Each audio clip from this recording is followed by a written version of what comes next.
Watch The Worst Person in the World tonight for its beautiful and insightful script and story. Its depiction of the curious 30-year-old Julie that plays hand in hand with Renate's profound and elegant performance. I also loved the wayward magical quirks in the film combined with the real life issues of love, life and loss. Fans of Lost in Translation, Melancholia, La La Land and Amelie might like this film, and it is a 2021 drama comedy romance and directed by Joachim Trier, and it won at the Cannes Film Festival Best Actress Awards with Oscar nominations and all sorts of awards. It's amazing and it is critically acclaimed. Like and subscribe if you're liking what you're seeing. And so the story goes. Over 4 years, we follow Julie, played by Renate Reichswehr, and she is in her 30s and she's struggling in love and what it means to find yourself and all those elements that go along with that. She goes through changes in university courses, in relationships and in work, and they're all wound up and all put together into one big identity crisis, basically. What it is and what it means to her and who she truly is.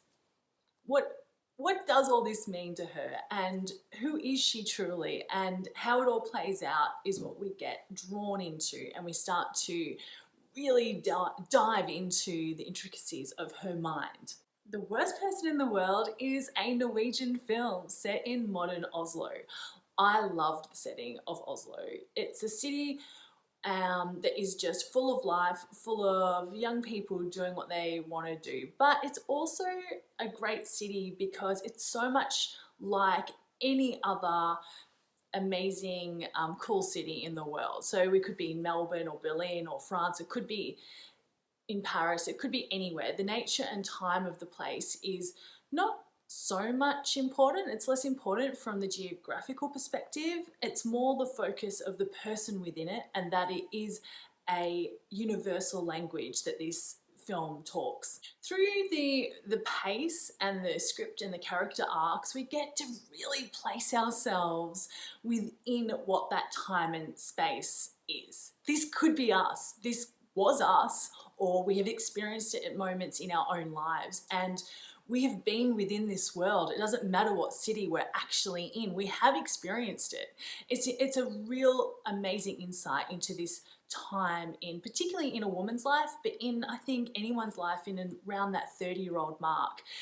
It does romanticize heartache a little bit, and I didn't mind that though, because I felt like the direction pushed our sense of self to new horizons. Julie opens up the door for us to see what the sliding doors could look like, and I think the reflection looking back at us is her actions like our own. We see our decisions, we see the changes that we have made and the impact it's had on us and on other people. I think the reflection looking back at us through her actions, we can also see in our decisions and how our decisions have changed the way our life looks to others and how other people's lives look to us. Our lives can be different from other people at the same age time and the same age perspective, I think. The film is very important for this kind of perspective, and I think that Julie is an amazing legacy for people in their 30s right now. I think her character reflects it beautifully. So we follow Julie in and out of love, in and out of career decisions and personal understandings and personal relationships. The film explores what time means, and specifically as a woman, to actively not follow that timeline of social expectation.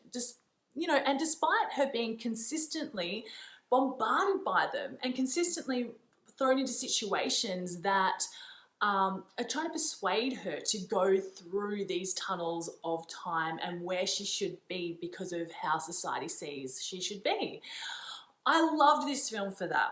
The storytelling is so beautiful, and there are moments of comedy and laughter and shock and melancholia and desire. We come to understand how each of these are so formative in a person's life through a slow paced and nuanced, unpretentious lens. Renate is so elegant, poignant and enchanting. Her performance is just so fantastic. She's just so great. I was curious and I was intrigued by her character Julie the entire film. I championed her and I felt for her. I think Renate really embodies what so many women at 30, approaching 30 and beyond struggle with emotionally. But it's not just the relatability that steals your heart. It's also her zest for life. It's also her appreciation for what life can offer her. Bobcat is a wild cat in a world of domestic cats. She is free. She is finding that freedom. She is looking for that. She's questioning her timelines. She's questioning where she should go. And is it her choice to make? Can't she make these decisions? Can't she change the course of her own life away from society values? And of course, because of these freedoms and because of her decisions that she's making, there are consequences at times. And are those consequences okay? This is what the film explores. There's also some other cool elements to this film. The wayward stylized moments of magic are also really cool. There are some really wonderful, fun moments. One comes to mind when Julie is tripping on mushrooms and we get to slide into her curious and intimate mind where things become cartooned and eccentric and a bit warped. And it's kind of mad. It also gets a bit bloody and the female representations and sense of self get exposed and her idea of her womanhood and what she represents all comes out, all comes flooding out, and in these kind of crazy psychedelic hallucinations. Another crazy moment and interesting film technique is that there's a montage of Julie running through the city where time stops and everything literally stands still. These metaphors of time stopping and finding her freedoms and being in another world without any watching eyes, I found so powerful and so enjoyable. And I know we are spoon-fed these metaphors of her trying to get the eyes of society off her so she can just run free through the world and do as she wishes without the restraints and strings attached to anything. And I think we've all felt like that at times, that we just want to break free and break loose of this. I found these moments amazing. It kind of became a relatable narrative in that sense too. Her internal voice ignoring the world around her and allowing her to find this exploration without any noise around her. It just silenced everything. And I found these splashes of cinematic magic make the film even more irresistible. Don't forget to subscribe and like if you like what you're seeing.